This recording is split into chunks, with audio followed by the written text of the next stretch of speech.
Welcome to the Making of a Nation, American History in VOA Special English. A new leader stood before the American people on March 4th, 1913.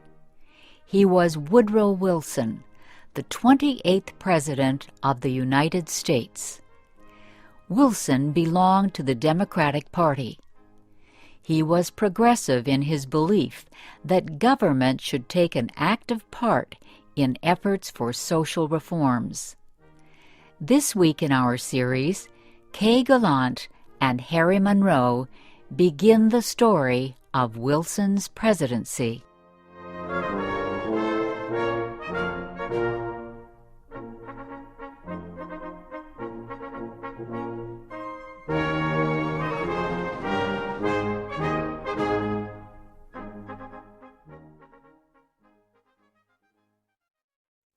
Woodrow Wilson had spent most of his life at Princeton University. First, he was a professor. Then he was university president. Next, Wilson was elected governor of the state of New Jersey. His early success as governor made him a leading candidate for the Democratic presidential nomination in 1912. Wilson traveled widely around the country during the campaign. He made speeches to many groups. He tried to make himself and his ideas known to as many Americans as possible. Wilson called his program The New Freedom. One of his campaign promises was to fight for better conditions for America's small business owners. Such proposals helped him win the Democratic nomination for president. Then he defeated President William Howard Taft and former President Theodore Roosevelt in the election.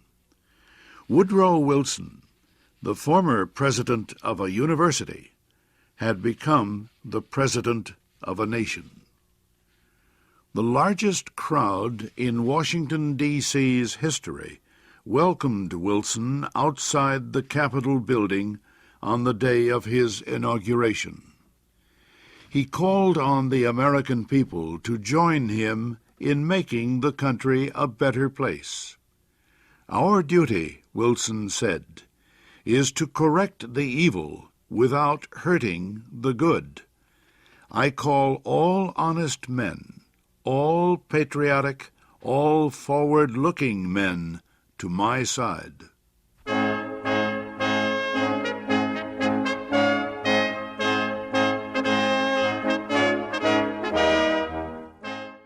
Wilson wasted no time.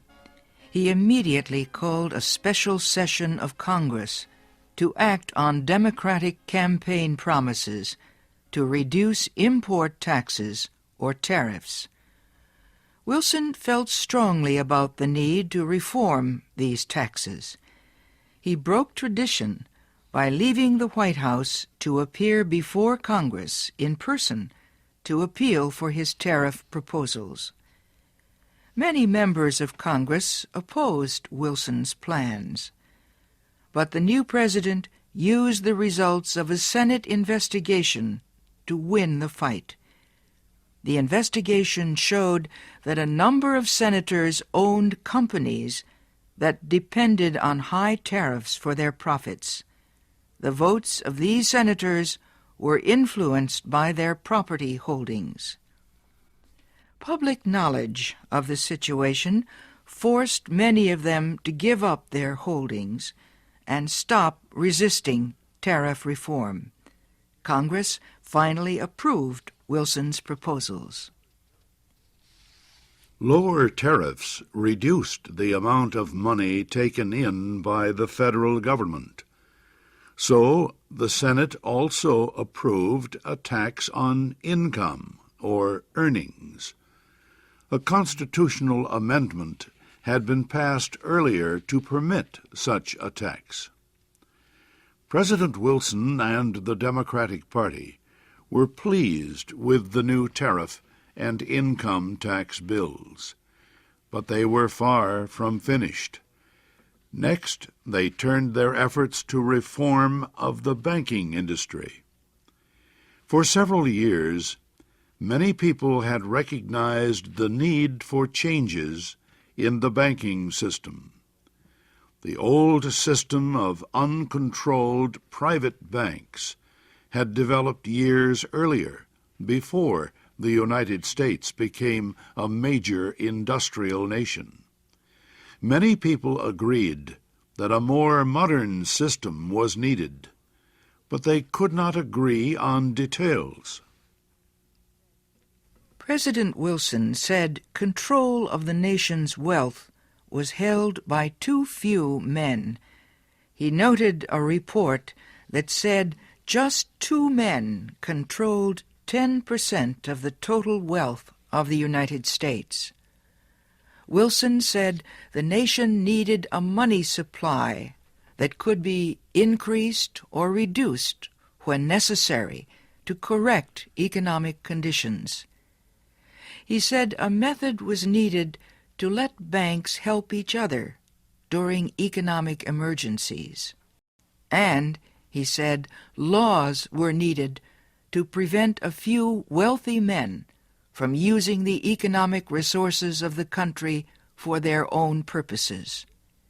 Finally, Wilson said the control of this system of banking must be public, not private. It must belong to the government itself.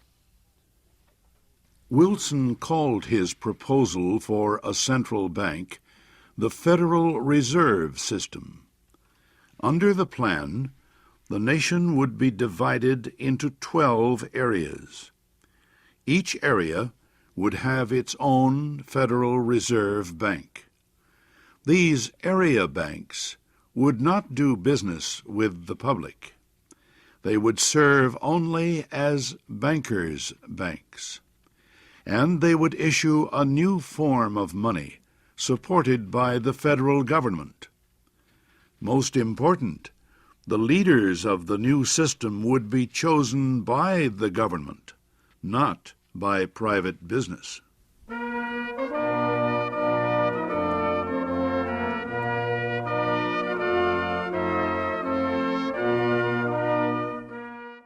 Bankers, business leaders, and their representatives in Congress sharply criticized President Wilson's proposals. They said government control of the banking system was socialism, not capitalism. But Wilson refused to change his proposals, and he helped to lead the fight to make them law. Finally, Congress agreed. It did not take long for bankers to discover that the new system was much better than the old one. Today, the Federal Reserve System is one of the most important institutions in the United States. For Woodrow Wilson, the fight over the banking system was yet another political success. He had won major reforms in the nation's tariffs, taxes, and banking systems. Now he told Congress that new legislation was needed to control the power of monopolies and trusts. These were the giant companies and business alliances that controlled complete industries. Wilson proposed a new antitrust law to control the actions of large companies. His supporters in Congress wrote a bill that listed a number of business activities that no longer would be permitted.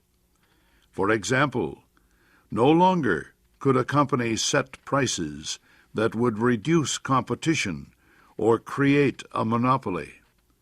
No longer could corporations buy stocks of competing companies. No longer could they demand that a store refuse to sell competing products. The new bill also protected labor unions from being charged with antitrust violations. It gave unions more power to organize and protect workers. At President Wilson's request, Congress also prepared a law that set up a government agency called the Federal Trade Commission. The commission was given the job of investigating wrongdoing in business. It had the power to force companies to obey the new antitrust laws and other rules. Both the antitrust law and the Federal Trade Commission help protect small business owners from the power of business giants. Once again, the proposals caused fierce debate, but once again, Congress finally voted to give Wilson most of what he wanted.